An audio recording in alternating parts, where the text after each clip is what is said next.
दोस्तों, आप सभी का स्वागत है एक नए वीडियो के साथ।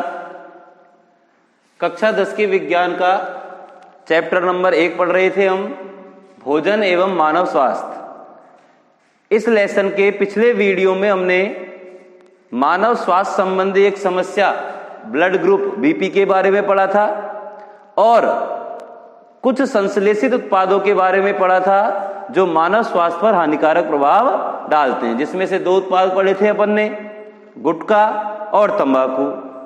गुटखा और तंबाकू कैसे बनाए या प्राप्त किए जाते हैं ये बताया था जिसमें हमने, और इनके मानव स्वास्थ्य पर हानिकारक प्रभाव कौन कौन से हैं उसके बारे में पढ़ा था। आज एक अन्य मादक पदार्थ, एक अन्य संश्लेषित उत्पाद के बारे में हम पढ़ने जा रहे हैं। यदि उस मादक पदार्थ की अपन बात करें तो उस मादक पदार्थ जिसके बारे में आज अपन पढ़ रहे हैं वो है मदिरा या शराब। जैसे कि आप स्टूडेंट्स सभी इस नाम से परिचित हैं। मदिरा या शराब की बात की जाए तो मदिरा या शराब का जो सेवन करते हैं उन लोगों को समाज के जो अन्य लोग हैं हीन भावना से देखते हैं। अपने यहाँ ये कहावत भी प्रचलित होती है कि मनुष्य आदमी मदिरा का सेवन नहीं करता है, मदिरा आदमी का सेवन करती है। क्यों प्रचलित है ये कथा अपने यहाँ, ये कहावत अपने यहाँ? क्योंकि अपन जानते हैं कि मदिरा की लत जिसको लग जाए, शराब की लत जिसको लग जाए, वो आदमी अपनी जिंदगी इसके पीछे पूरी तरह बर्बाद कर लेता है। उसकी धन संपत्ति, जमीन जायदाद, वो सब कुछ इसके पीछे लुटा देता है। कहने का मतलब है स्टूडेंट्स, मदिरा या शराब ये जो मादक पदार्थ है वो स्वास्थ्य के लिए तो हानिकारक है ही है, स्वास्थ्य के साथ साथ सामाजिक और आर्थिक दृष्टि से भी ये मनुष्य को बहुत हानि पहुंचाती है। यदि अपन इसमें बात करें कि मदिरा या शराब में नशा करने वाला पदार्थ कौन सा होता है तो याद रखना 1 नंबर का प्रश्न बन सकता है, मदिरा या शराब में नशा करने वाला पदार्थ कौन सा है? तो स्टूडेंट्स नशा करने वाला पदार्थ होता है मदिरा या शराब में एथिल एल्कोहल। एथिल एल्कोहल जिसका रासायनिक सूत्र होता है C2H5OH और इसे एथेनॉल भी कहा जाता है। क्या भी कहा जाता है भाई? इसे एथेनॉल। प्रश्न क्या बताया था हमने?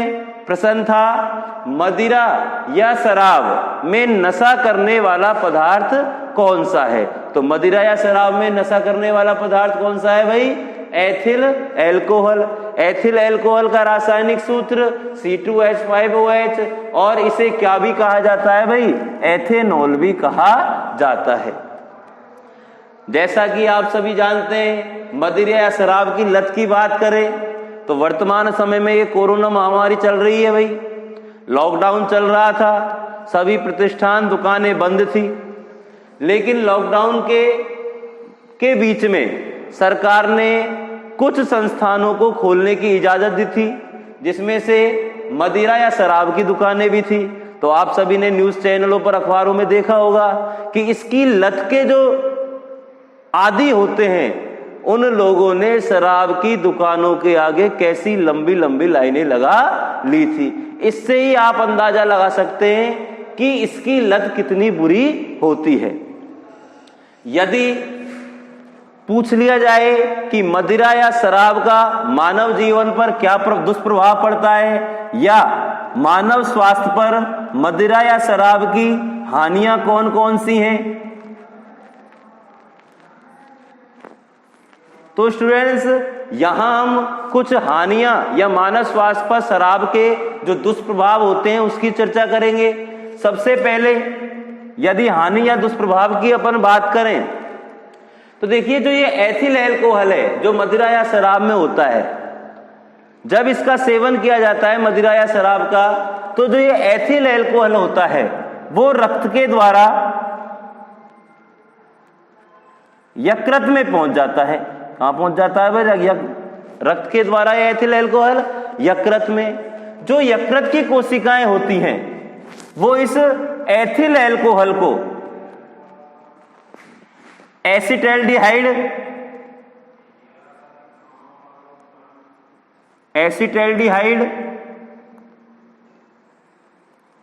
में परिवर्तित कर देती है। याद रखना है भाई, पहला दुष्प्रभाव पढ़ रहे हैं अपन, तो पहले दुष्प्रभाव की यदि अपन बात करें तो मदिरा में जो एथिल अल्कोहल होता है, जब मदिरा का सेवन किया जाता है तो इस एथिल अल्कोहल को रक्त के द्वारा कहां पहुंचाया जाता है? यकृत में। तो क्या होता है, यकृत में जो यकृत की कोशिकाएं होती हैं वो इस एथिल अल्कोहल को एसिटैल्डिहाइड में परिवर्तित कर देती है। अब जो ये एसिटैल्डिहाइड होता है ये एक जहरीला पदार्थ है।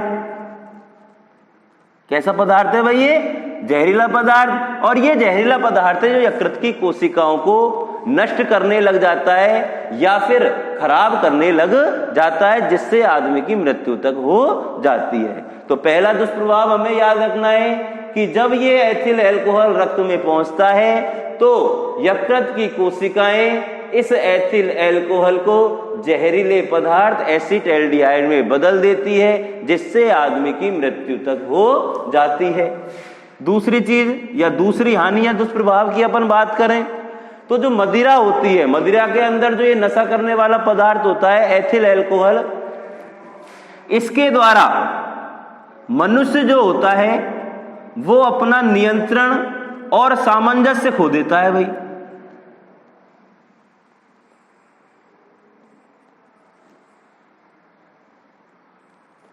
मतलब व्यक्ति के नियंत्रण और सामंजस्य में क्या आ जाती है? कमी। कंट्रोल और कोऑर्डिनेशन, नियंत्रण और सामंजस्य में क्या आ जाती है? कमी। जिसके कारण व्यक्ति की जो कार्य करने की क्षमता होती है वो कम हो जाती है या क्षीण हो जाती है,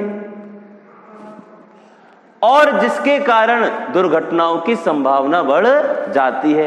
आपने ये सुन रखा होगा कि शराब पीकर वाहन चलाना कानूनी अपराध है, क्योंकि शराब पीकर वाहन चलाने से दुर्घटनाओं की संभावनाएं बहुत अधिक बढ़ जाती है। जिसका मूल कारण क्या है? क्योंकि शराब का सेवन करने वाला जो व्यक्ति है, शराब के सेवन से उसके नियंत्रण और सामंजस्य में क्या आ जाती है? कमी हो जाती है, जिससे उसकी कार्य करने की क्षमता क्षीण हो जाती है, इसलिए दुर्घटनाओं की संभावना बढ़ जाती है। तीसरे या हानि और दुष्प्रभाव की यदि अपन बात करें तो जैसा हम अभी अभी बता रहे थे कि जो ये एथिल अल्कोहल या मदिरा है ये तंत्रिका तंत्र को प्रभावित करती है।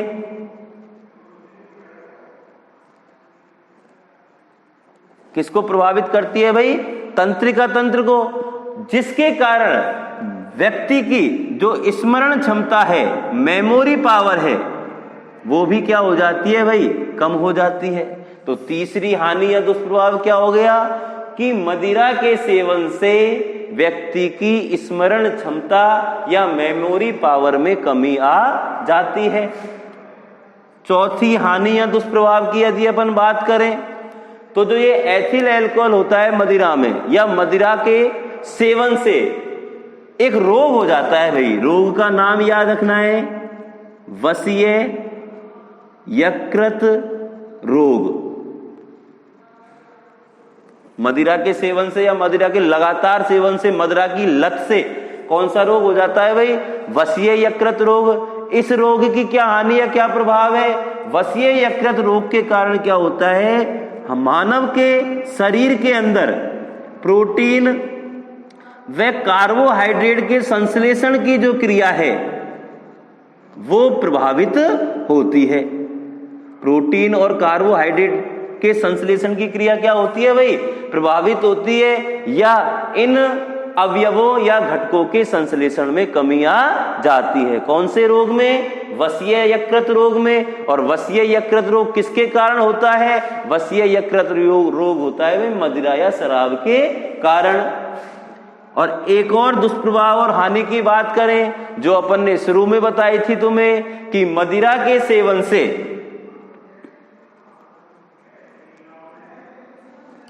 आर्थिक हानि होती है व्यक्ति को। बताया था अपन ने, व्यक्ति की जमीन जायदाद घर संपदा सब कुछ इसके पीछे बर्बाद हो जाता है, आर्थिक हानि होती है। और साथ ही व्यक्ति की सामाजिक प्रतिष्ठा जो होती है उस सामाजिक प्रतिष्ठा की भी हानि होती है। ये भी हमने बताया था कि मदिरा के सेवन करने वाले व्यक्ति को समाज के अन्य लोग हीन भावना से देखने लग जाते हैं, अर्थात व्यक्ति की सामाजिक प्रतिष्ठा को क्या पहुंचती है भाई, हानि पहुंचती है। तो ये मादक पदार्थ जिसकी अपन बात कर रहे थे भाई यहाँ मदिरा या शराब के बारे में। दो प्रश्न है इस टॉपिक के तुम्हारे। सबसे पहला प्रश्न कि मदिरा या शराब में नशा करने वाला पदार्थ कौन सा होता है? तो स्टूडेंट्स नाम याद रखना है उस पदार्थ का तुम्हें, एथिल एल्कोहल या एथेनॉल।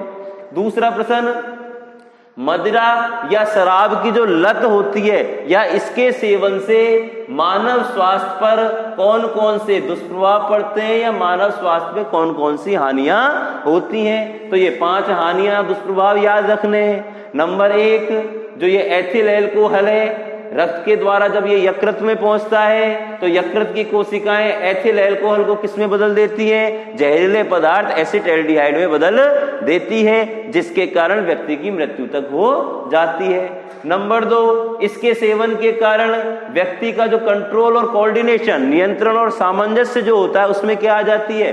कमी। नियंत्रण और सामंजस्य में कमी आ जाएगी तो उसकी कार्य करने की क्षमता में भी कमी आ जाएगी और दुर्घटना की संभावना अधिक हो जाएगी, जैसा आप वाहनों की दुर्घटनाएं देखते हैं, सुनते हैं।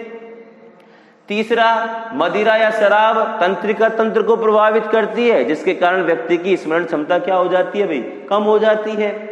नंबर 4, मदिरा के लगातार सेवन से एक रोग हो जाता है, कौन सा? वसीय यकृत रोग। क्या होता है इस रोग के अंदर? प्रोटीन और कार्बोहाइड्रेट के संश्लेषण प्रभावित होता है। और नंबर 5, आर्थिक हानि होती है और व्यक्ति की जो सामाजिक प्रतिष्ठा है उसको ठेस पहुंचती है या हानि पहुंचती है।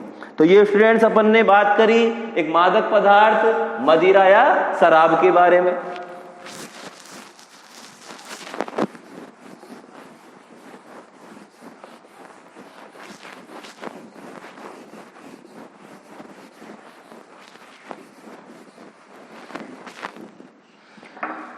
स्टूडेंट्स, अब एक और मादक पदार्थ जिसकी अपन बात करते हैं वो है अफीम।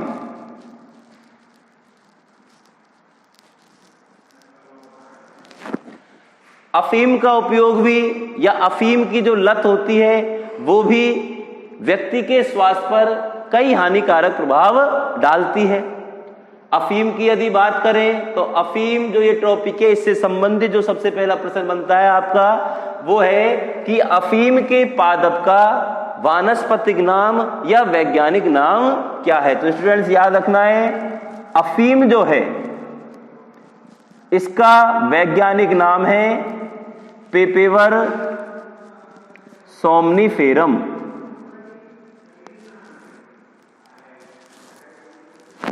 अफीम के पादप का वैज्ञानिक नाम क्या है भाई? पेपेवर सोमनिफेरम। दूसरा प्रश्न जो इसका बनता है कि जो ये अफीम है इसे पेपेवर सोमनिफेरम जो पादप है इसके किस भाग से प्राप्त किया जाता है? तो याद रखना है स्टूडेंट्स, जो अफीम है उसे अफीम का जो पादप है उसके कच्चे फल से प्राप्त दूध को सुखाकर बनाया जाता है। तो यहीं तक याद रख लो कि अफीम जो है उसे पेपेवर सोमनिफेरम जो पादप है उसके किस भाग से प्राप्त किया जाता है? तो याद रखना है कच्चे फल से। आगे भी थोड़ा याद रखना है कि जो कच्चा फल होता है उससे जो दूध निकलता है उस दूध को सुखाकर अफीम को तैयार किया जाता है, अफीम को प्राप्त किया जाता है। अफीम जो है इसके बारे में जो अगली बात तुम्हें याद रखनी है कि जो अफीम है इसके अंदर लगभग 30 प्रकार के एल्किलॉइड पाए जाते हैं, 30 प्रकार के एल्किलॉइड उपस्थित होते हैं। तो तुमसे पूछ लिया जाए कि अफीम के अंदर पाए जाने वाले जो एल्कलॉइड है उसकी संख्या लगभग में कितनी है? तो लगभग 30 प्रकार के एल्कलॉइड अफीम के अंदर पाए जाते हैं। इनमें से भी जो मुख्य एल्कलॉइड है उनके नाम जो तुम्हें याद रखने हैं वो है मॉर्फिन, कोडिन, निकोटिन,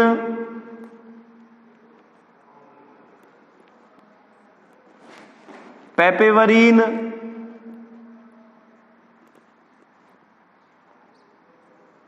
सोमनिफेरिन,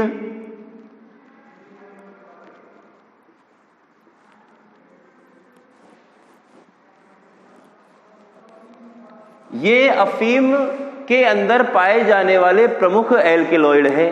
तो प्रश्न क्या है भाई कि अफीम के अंदर कितने प्रकार के एल्कलॉइड पाए जाते हैं? कुछ प्रमुख एल्कलॉइड के नाम लिखिए।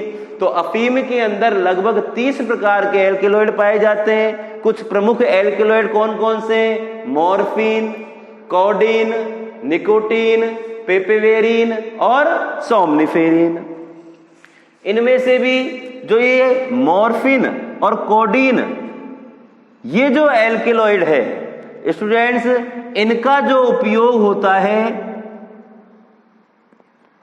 इनका उपयोग दर्द निवारक दवाओं के निर्माण में किया जाता है।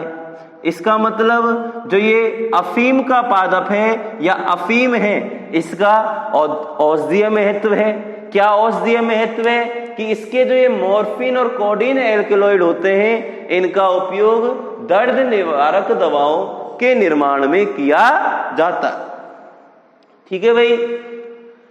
अब औषधीय महत्व तो इसका है भाई, यदि इसे अपन औषधि के रूप में काम में लेंगे तब तक तो ठीक है, लेकिन जब इसका उपयोग लोग नशे के लिए करने लग जाते हैं, इसकी लत लगा लेते हैं, तो ये जो अफीम है, ये जो एल्कलॉइड है, वो हमारे स्वास्थ्य पर हानिकारक प्रभाव उत्पन्न करते हैं। होता क्या है कि इसके लगातार सेवन से व्यक्ति की रोग प्रतिरोधक क्षमता कम हो जाती है।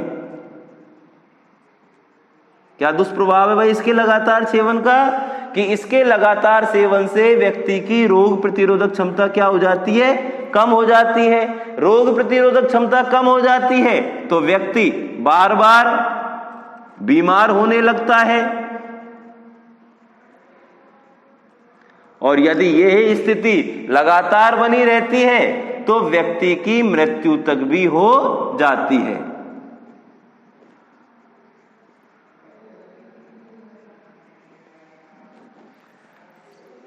ठीक है भाई।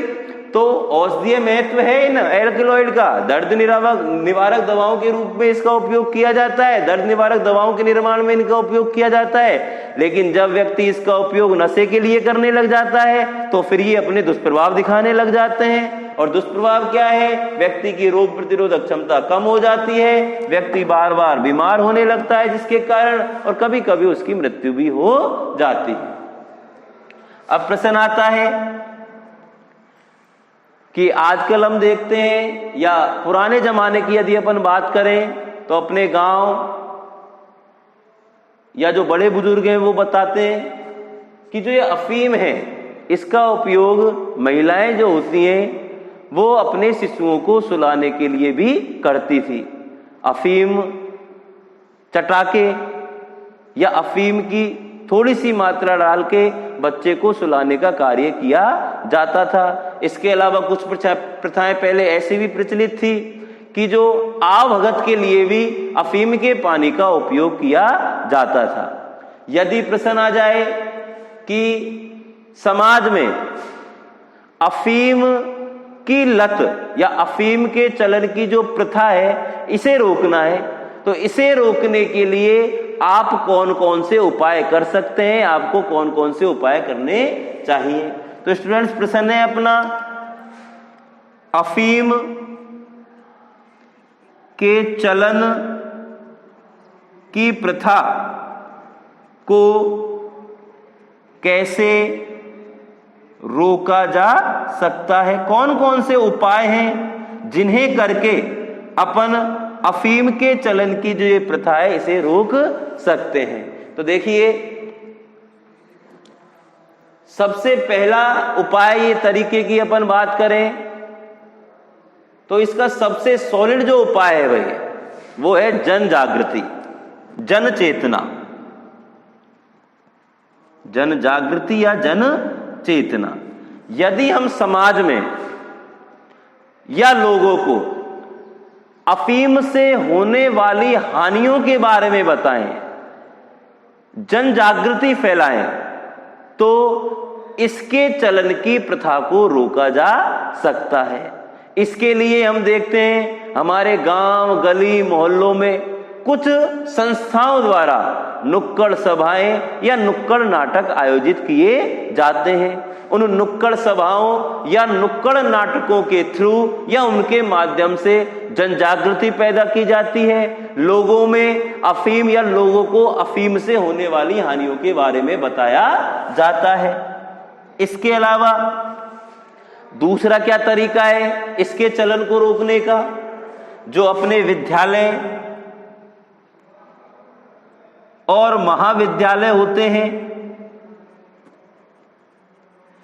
इनमें छात्र छात्राओं की सभाएं आयोजित कर और उन सभाओं में उन्हें अफीम से होने वाली हानियों के बारे में बताया जाए तो अफीम के चलन की प्रथा को रोका जा सकता है।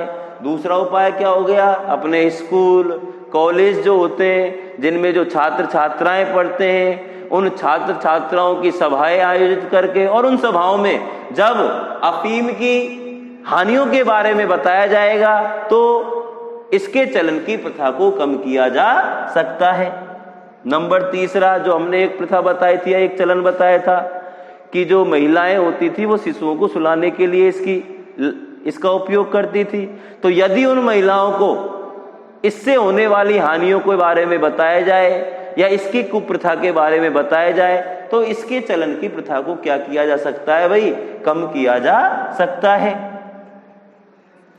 नंबर 4, अब औषधीय महत्व होता है भाई इसका, तो इसकी खेती को तो बंद कर नहीं सकते, परंतु कर क्या सकते हैं कि जो अफीम की खेती होती है वो पूर्णतः सरकार की निगरानी में होनी चाहिए या सरकार के नियंत्रण में होनी चाहिए। कहने का मतलब है अफीम की खेती करने के लिए लाइसेंस मिलना चाहिए सरकार के द्वारा। हर किसी व्यक्ति को इसकी खेती की इजाजत नहीं होनी चाहिए, सरकारी नियंत्रण में होनी चाहिए। नंबर 5, यदि कोई इसकी कालाबाजारी करता है, सरकारी नियंत्रण में है परंतु फिर भी यदि कोई इसकी कालाबाजारी करता है तो उसके लिए कठोर दंड का प्रावधान होना चाहिए। इन उपायों के द्वारा हम अफीम के चलन की प्रथा को रोक सकते हैं। तो प्रश्न था अपना अफीम के बारे में, ये 4-5 प्रश्न बनते हैं, छोटे भी और बड़े भी। सबसे पहला, मादक पदार्थ नशीला पदार्थ है। अफीम के पादप का वैज्ञानिक नाम क्या है? तो नाम याद रखना है, पेपेवर सोमनिफेरम। नंबर दूसरा, अफीम के पादप के कौन से भाग से प्राप्त किया जाता है? तो इसे अफीम के पादप के कच्चे फल से प्राप्त दूध को सुखाकर बनाया जाता है। याद रखना, कच्चे फल से प्राप्त किया जाता है। नंबर तीसरा, अफीम के अंदर कितने प्रकार के एल्कलॉइड पाए जाते हैं? प्रमुख एल्कलॉइड के नाम लिखिए। तो अफीम के अंदर लगभग 30 प्रकार के एल्कलॉइड पाए जाते हैं। कुछ प्रमुख एल्कलॉइड निम्न हैं। Number 1 morphine, number 2 codeine, number 3 nicotine, number 4 पेपेवेरिन और नंबर 5 सोमनिफेरिन। इनमें से कौन से एल्कलॉइड हैं जिनका उपयोग दर्द निवारक दवाओं के निर्माण में किया जाता है? तो स्टूडेंट्स याद रखना है, दर्द निवारक दवाओं के निर्माण में मॉर्फिन और कोडीन जो एल्कलॉइड है उनका उपयोग किया जाता है। इसके बाद है कि अफीम की यदि लत लग जाए तो इसके हमारे स्वास्थ्य पर कौन से हानिकारक प्रभाव होते हैं? तो याद रखना है भाई हमें कि इससे रोग प्रतिरोधक क्षमता क्या हो जाती है भाई, कम हो जाती है, जिससे व्यक्ति बार बार बीमार होने लगता है, यहां तक कि उसकी मृत्यु भी हो जाती है। अगला प्रश्न है, अफीम के चलन की प्रथा को कैसे रोका जा सकता है? तो अफीम के चलन की प्रथा को रोकने के लिए ये तरीके हैं। नंबर 1, समाज में जन जागृति लाना, नुक्कड़ सभाओं या नुक्कड़ नाटकों के द्वारा लोगों को अफीम से होने वाली जो हानियां उनके बारे में अवगत कराना चाहिए। विद्यालय और महाविद्यालय, स्कूल, कॉलेज में छात्र छात्राओं की सभाएं आयोजित कर अफीम के सेवन से होने वाली हानियां बतानी चाहिए। महिलाओं द्वारा शिशुओं को सुलाने के लिए जो अफीम दी जाती है उसकी हानि बतानी चाहिए। नंबर 4, अफीम की खेती पूर्णतः सरकार की निगरानी या सरकार के नियंत्रण में होनी चाहिए। कहने का मतलब है लाइसेंस आवंटित होने चाहिए। और नंबर 5, यदि कोई अफीम की कालाबाजारी करता है तो उस कालाबाजारी करने वाले के लिए कठोर दंड का प्रावधान होना चाहिए। तो ये स्टूडेंट्स बात करी अपन ने अफीम के बारे में।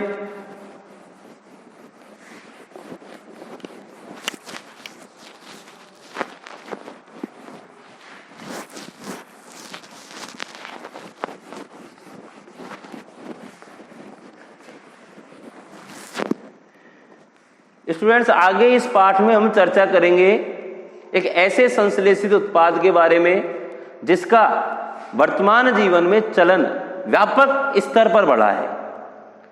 यदि उस संश्लेषित उत्पाद की अपन बात करें तो उसका चलन बढ़ा कैसे है? आजकल हम देखते हैं उसका मेहमानों के आवभगत में उसका उपयोग करते हैं, शादी समारोह में उसका उपयोग किया जाता है, तीज त्योहारों पर उसका उपयोग किया जाता है। मतलब उस संश्लेषित उत्पाद ने समाज की गहराइयों तक अपना स्थान बना लिया है, व्यापक स्तर पर उसका चलन हो रहा है। कौन सा है वो संश्लेषित उत्पाद जिसके बारे में अपन चर्चा करेंगे भाई? वो है कोल्ड ड्रिंक।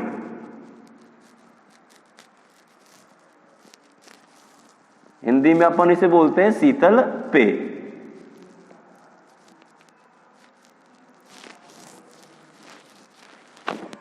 ये जो संश्लेषित उत्पाद है भाई, इसके निर्माण के लिए कई प्रकार के पदार्थों का उपयोग किया जाता है। कई पदार्थों को मिलाकर कोल्ड ड्रिंक या शीतल पेय का निर्माण किया जाता है।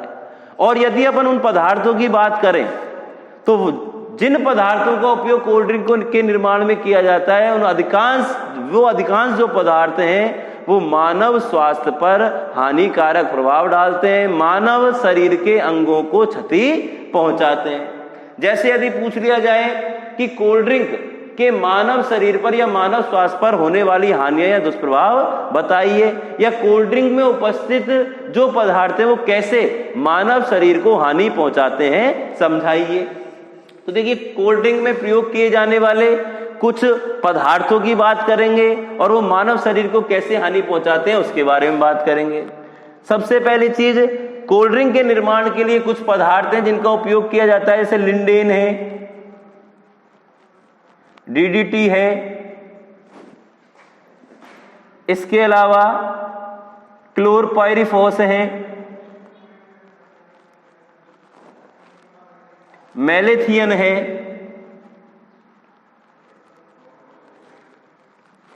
ये कुछ पदार्थ हैं जिनका उपयोग कोल्ड ड्रिंक के निर्माण में किया जाता है।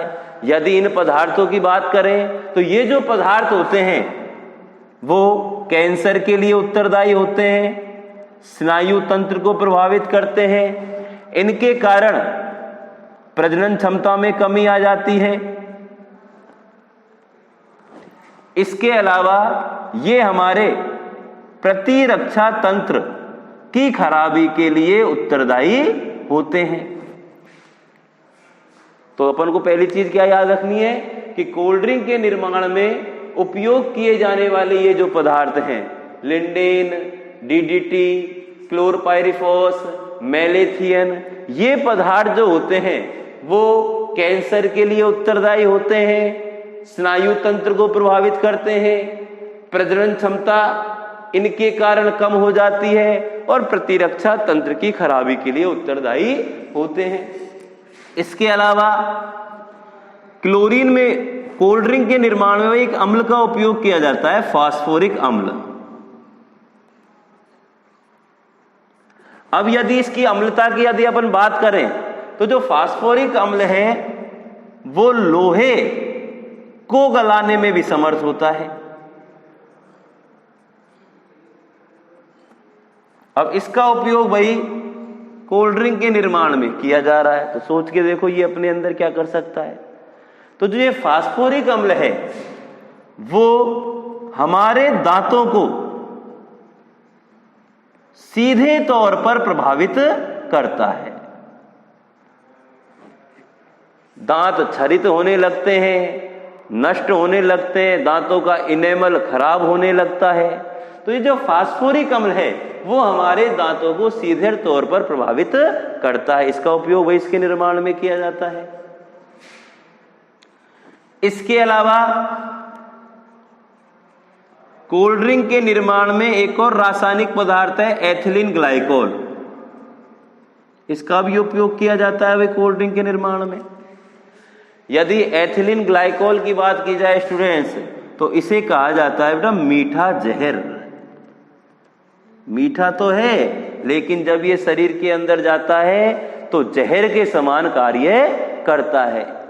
इसकी खास बात क्या है कि जो ये एथिलीन ग्लाइकोल होता है ये शरीर के अंदर पानी को 0 डिग्री के नीचे भी जमने नहीं देता है।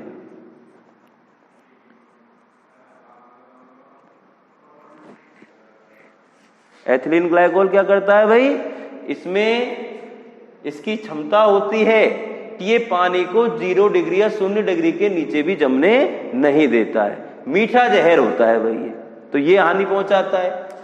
इसके अलावा कुछ और अम्ल का उपयोग किया जाता है कोल्ड ड्रिंक के निर्माण के लिए, जैसे बोरिक अम्ल है, एरिथोर्बिक अम्ल है,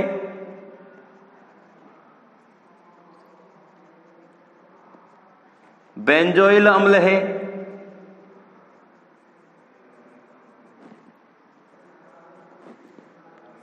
इन अम्लों का उपयोग भी कोल्ड ड्रिंक के निर्माण में किया जाता है।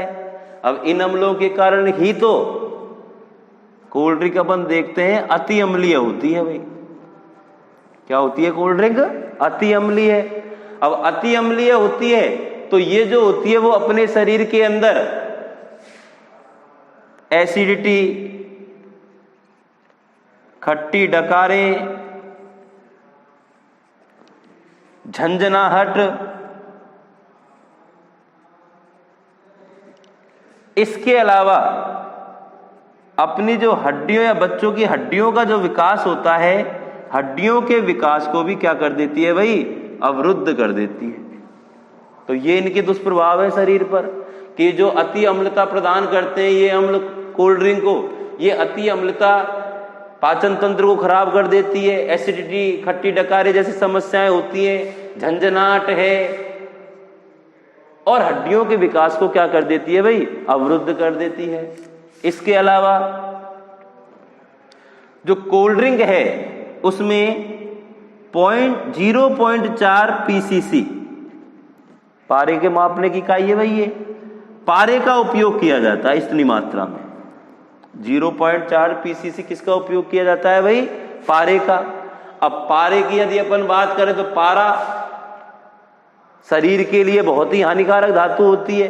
तो ये जो पारा होता है कोल्ड ड्रिंक के अंदर इतनी सी मात्रा में, यह पारा अपने मस्तिष्क, गुर्दे, लीवर, ये जो महत्वपूर्ण अंग हैं शरीर के, इन अंगों को क्षतिग्रस्त कर देता है। इसके अलावा कोल्ड ड्रिंक में एक और पदार्थ काम में ले जाता है इसके निर्माण में, कैफीन। अब कैफीन की यदि अपन बात करें तो ये जो कैफीन होता है ये एक तो निद्रा संबंधी समस्या उत्पन्न करता है भाई, और इसके अलावा सिरदर्द जैसी समस्याएं उत्पन्न करता है। तो स्टूडेंट्स, यदि इन सभी बातों को अपन ध्यान में रखें तो अपन अंदाजा भी नहीं लगा सकते कि जिस कोल्ड ड्रिंक का उपयोग अपन करते हैं शरीर को ठंडा करने के लिए, वो कोल्ड ड्रिंक अंदर जाकर हमारे शरीर को कितना नुकसान पहुंचाती है। तो प्रश्न याद रखना है हमें, कोल्ड ड्रिंक या शीतल पेय जो है वो मानव शरीर को कैसे हानि पहुंचाती है। तो हमने बताया था कोल्ड ड्रिंक के निर्माण के लिए जो ये विभिन्न पदार्थों का उपयोग किया जाता है, ये पदार्थ कैसे कैसे मानव शरीर को हानि पहुंचाते हैं। तो याद रखना है तुम्हें कौन कौन से पदार्थ हैं जिनका उपयोग किया जाता है और ये पदार्थ कैसे कैसे शरीर को हानि पहुंचाते हैं। दोबारा देख लो भाई, कोल्ड ड्रिंक के निर्माण में प्रयोग किए जाने वाले कुछ पदार्थ लिंडेन है, डीटीटी है, डीडीटी है, क्लोरपाइरिफॉस है, मैलेथियन है। ये जो पदार्थ होते हैं ये कैंसर के लिए उत्तरदायी होते हैं, स्नायु तंत्र को प्रभावित करते हैं, इनके कारण प्रजनन क्षमता में कमी आ जाती है और प्रतिरक्षा तंत्र की खराबी के लिए उत्तरदायी होते हैं। दूसरी, इसके निर्माण में के लिए एक अम्ल का उपयोग किया जाता है, फास्फोरिक अम्ल। फास्फोरिक अम्ल की यदि अपन सामर्थ्य की बात करें तो ये लोहे को गलाने में भी समर्थ होता है। तो जो ये फास्फोरिक अम्ल कोल्ड ड्रिंक में डाला जाता है ये हमारे दांतों को सीधे तौर पर प्रभावित करता है। एक और पदार्थ है एथिलीन ग्लाइकोल। एथिलीन ग्लाइकोल की बात करें तो ये पानी को 0 डिग्री के नीचे भी जमने नहीं देता है। इसे मीठा जहर कहा जाता है जो हमारे शरीर को नुकसान पहुंचाता है। इसके अलावा कोल्ड ड्रिंक के निर्माण में बोरिक अम्ल, एरिथॉर्बिक अम्ल, बेंजोइल अम्ल इनका उपयोग किया जाता है। ये अम्ल कोल्ड ड्रिंक को अति अम्लता प्रदान करते हैं जो हमारे शरीर को जैसे पाचन तंत्र से संबंधित एसिडिटी, खट्टी डकारे, इसके अलावा झंझनाहट, हड्डियों के विकास को अवरुद्ध कर देते हैं। इसमें 0.4 पीसीसी पारे का उपयोग किया जाता है। पारे की इतनी सी मात्रा हमारे शरीर के कई महत्वपूर्ण अंग जैसे मस्तिष्क, लीवर, गुर्दे आदि को क्षतिग्रस्त कर सकता है। कैफीन का उपयोग किया जाता है इसके अंदर, और जो ये कैफीन है वो निद्रा संबंधी समस्या उत्पन्न करती है। इसके अलावा सिरदर्द जैसी समस्याएं उत्पन्न करती है। तो ये बात हुई भाई अपनी कोल्ड ड्रिंक या शीतल पेय के बारे में।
स्टूडेंट्स, अब इसमें अपन बात करेंगे खाद्य पदार्थों में मिलावट के बारे में।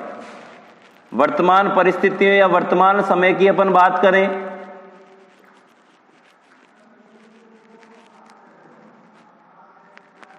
तो अपन सुनते आ रहे हैं या देखते आ रहे हैं अपने घरों में भी कि अधिकांश जो चीजें खाद्य पदार्थ हैं जिनका उपयोग अपन खाने के लिए करते हैं वो मिलावट युक्त होते हैं। शायद आपने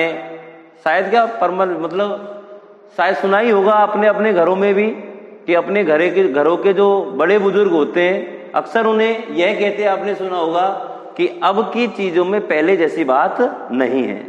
उनके कहने का मतलब है कि चीजें या खाद्य पदार्थ जितना शुद्ध पहले मिला करते थे उनमें उतनी शुद्धता अब नहीं रही। जिसका मुख्य कारण क्या है? क्योंकि आजकल सब चीजों में मिलावट की जा रही है। व्यक्ति या इन्हें बनाने वाले जो हैं वो अपने थोड़े से निहित स्वार्थ के लिए लोगों की जान तक को जोखिम में डाल देते हैं। यदि इस मिलावट की अपन बात करें, कुछ उदाहरणों से यदि इसे देखें कि कौन कौन से पदार्थ में किन किन चीजों की मिलावट की जा रही है, तो आपने सुना ही होगा जब शादियों का मौसम होता है, इसके अलावा दिवाली जैसे बड़े त्योहार होते हैं, जिस समय खाद्य पदार्थ या फिर दूध वगैरह से बनने वाली जो मिठाइयाँ हैं इनकी मांग अधिक होती है, उस समय आपने अक्सर ये टीवी चैनलों पर, समाचार पत्रों में ये सुना होगा कि जगह जगह पर नकली सामान, नकली प्रोडक्ट बेचने वालों पर छापेमारी की जाती है, उन्हें पकड़ा जाता है। तो यदि इस मिलावट की अपन बात करें तो आज के समय में जो लोग हैं वो दूध के स्थान पर डिटर्जेंट, इसके अलावा रिफाइंड तेल, सोडा आदि का उपयोग लोगों के स्वास्थ्य की हानि पहुंचाने के लिए करते हैं। कहने का मतलब है कि दूध के स्थान पर लोगों को क्या पिलाया जा रहा है भाई? सोडा पिलाया जा रहा है, डिटर्जेंट पिलाया जा रहा है, रिफाइनरी तेल पिलाया जा रहा है। इसके अलावा यदि अपन सरसों के तेल की बात करें तो जो सरसों का तेल है उसके अंदर सत्यानाशी के बीजों से निकलने वाला तेल, जिसे अपन बोलते हैं भाई आर्जिमोन, और इसके अलावा सस्ता पाम ऑयल मिलाया जा रहा है। इसके अलावा यदि अपन